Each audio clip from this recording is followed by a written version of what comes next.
আমার টাকা, আমার কষ্টার্জিত টাকা, আমি এটার কর দিয়েছি এবং আমার করে বাংলাদেশ ব্যাংক চলে। বাংলাদেশ ব্যাংক চোর পেলেছে, চোরের আগে ওটা পাহারা দেয় নাই, না পাহারা দেওয়ার ফলে আরো চোরের আরো বেশি টাকা চুরি করে নিয়ে গেছে। সেই চুরির দায় আমি কেন নিব? আমাকে আত্মীয় শিল্প কারখানা বিক্রি করে সমস্তটাই আরামে থাকার জন্য অসুস্থ মানুষ হার্টে অপারেশন হয়েছে, ও life time surgery, open heart surgery, সে আরামে থাকবে বলে তার টাকাটা রেখেছিল। তার টাকা হয়ে গেল। এখন এই টাকাটা দেওয়ার জন্য আমরা দেখেছি, আমরা কিছু বলার আগেই কিন্তু মনসুর সাহেব বলেছিলেন যে এই টাকাটা আমরা খবরে কাগজে দেখেছি, এই টাকাটা আমাদের বিদ্যালয়কে দেওয়া হবে। এবং তারপরেও আমার বলা হয়েছে যে আরেকবার যেটা 2 ভাগে দেওয়া হবে। এটা কেন বলা হয়েছিল? এটা কি আমাদের শুধু আশ্বস্ত করে টাইম স্টল করার জন্য? আমি এতিম, আমার এটা নাই, আমার ওইটা নাই, এটা বিষয় না। আমার টাকা, আমার কষ্টার্জিত টাকা, আমি এটার কর দিয়েছি এবং আমার করে বাংলাদেশ ব্যাংক চলে। বাংলাদেশ ব্যাংক চোর পেলেছে, চোরের আগে ওটা পাহারা দেয় নাই, না পাহারা দেওয়ার ফলে আরো চোরের আরো বেশি টাকা চুরি করে নিয়ে গেছে। সেই চুরির দায় আমি কেন নিব? বাংলাদেশ ব্যাংকের কয়টা কর্মকর্তার চাকরি গিয়েছে, কয়জন জেলখানায় আছেন, অথচ এই টাকার লাভ না পাওয়ার কারণে বহু মানুষ চিকিৎসা দিতে না পেরে মারা গিয়েছেন, বাবা মার যত্ন নিতে পারেন নাই, বহু গুরুত্বপূর্ণ কাজ করতে পারেন নাই, সংসারের দায়িত্ব পালন করতে পারেন নাই। এইগুলার ক্ষতিপূরণ কি? এবং সেটা নিয়ে কারো কোনো মাথা ব্যথা নেই। এই টাকাটা সবার সামনে রাখা আছে। এই টাকাটা লুকিয়ে কোনোখানে নিয়ে কেউ লুকিয়ে রাখে নাই, বস্তার মধ্যে রাখে নাই, সোফার মধ্যে রাখে নাই, খাটের তলে রাখে নাই। আমরা দেখি নাই খাটের তলে টাকা পেতে। আমরা বন বিভাগের কর্মকর্তার বিছানার তল থেকে টাকা, ড্রামের থেকে টাকা উদ্ধার করতে দেখি নাই। আমরা তো ড্রামে টাকা রাখি নাই, আমরা তো ব্যাগের নিচে টাকা রাখি নাই, আমরা তো খাটের নিচে টাকা রাখি নাই। আমরা একটা সরকার অনুমোদিত প্রতিষ্ঠানে টাকা রেখেছি।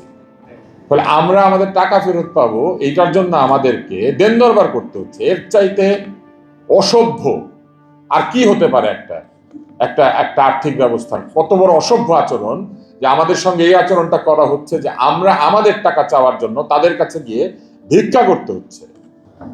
এখানে একটা প্রতিষ্ঠান আছে আভিভা ফিন্যান্স, এটার নাম ছিল রিলায়েন্স। এটার নাম পরিবর্তন করার অনুমতি দিয়েছিলেন যে কর্মকর্তা, সেই কর্মকর্তাই ঘুষ খান বলে ইন্টারন্যাশনাল লিজিং এর কর্মকর্তারা বলেছে। এবং এই নাম পরিবর্তন কেন করা হতো? কারণ আগের নামটা বদনাম হয়ে গিয়েছে, এই জন্য একটা নতুন নাম দিয়ে একই প্রতিষ্ঠান আরো টাকা পয়সা লুট করেছে। এবং মানুষের কাছে গিয়ে কি বলতো জানেন? গিয়ে বলতো এটা নাকি ওনার নাতনির নাম, উনি ভালোবেসে নাতনির নামে নাম দিয়েছেন। উনি নাকি সিঙ্গাপুরে কোনখান দিয়ে হেঁটে যাচ্ছিলেন, সিঙ্গাপুরে উনি গিয়েছিলেন ওনার চুরির টাকা দিয়ে বাড়িঘর কিনতে। উনি একটা চোর।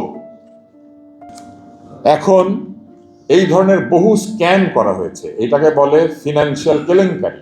এবং সেই কেলেঙ্কারি করার জন্য রাষ্ট্র তাদেরকে সহযোগিতা করেছে। রাষ্ট্রের সহযোগিতার একটা নমুনা দিই।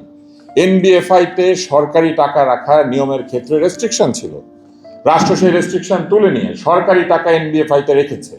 সরকার যদি সরকারের টাকা এনবিএফআইতে রাখে, তাহলে আমাদের মতো সাধারণ আমানতকারীরাও বিশ্বাস করবে যে সরকারের টাকা ওইখানে আছে, আমার টাকা আমি রাখতে পারি। অথচ সরকারের টাকা ওখানে রাখা হয়েছিল যাতে তারা সরকারের টাকাও লুট করতে পারে। সরকারের টাকা কার টাকা? আমার আপনার মতোই গরিবদের দেওয়া করের টাকা, অথবা তাদের জন্য বিদেশ থেকে সংগ্রহ করা টাকা। হয় সেটা খয়রাতের টাকা, না হলে সেটা করের টাকা। এরা আস্তে আস্তে শেয়ার কেনা শুরু করলো। কিনে যখন একটা ভালো সিগনিফিকেন্ট মেজরিটি শেয়ার হলো, তখন তারা ওইসব কোম্পানির বোর্ডে কন্ট্রোল করা শুরু করলো। এবং এখানে আনফর্চুনেটলি সরকার এবং সরকারি প্রতিষ্ঠান তাদেরকে, এবং ইভেন ইন্টেলিজেন্স এবং অন্যান্য প্রতিষ্ঠান তাদেরকে হেল্প করলো বোর্ডকে কন্ট্রোলে করার জন্য। এবং ডক্টর তুষার যে বলল যে তারপরে তাদের আত্মীয় স্বজন, ভাই বোন, ভুয়া এই ড্রাইভারদের নামে ভুয়া কোম্পানি বানালো এবং বিশাল অঙ্কের এবং লোন অ্যাপ্লিকেশন দিল ওইসব ব্যাংক এবং এনবিএফআই। এবং সেই অ্যাপ্লিকেশনগুলি কারা অ্যাপ্রুভ করবে? বোর্ডে কারা আছে? ওই যে ফিউচার চোরগুলি। সো মানে এত সহজ একটা প্রতিক্রিয়া, অ্যাপ্রুভ করে দিল।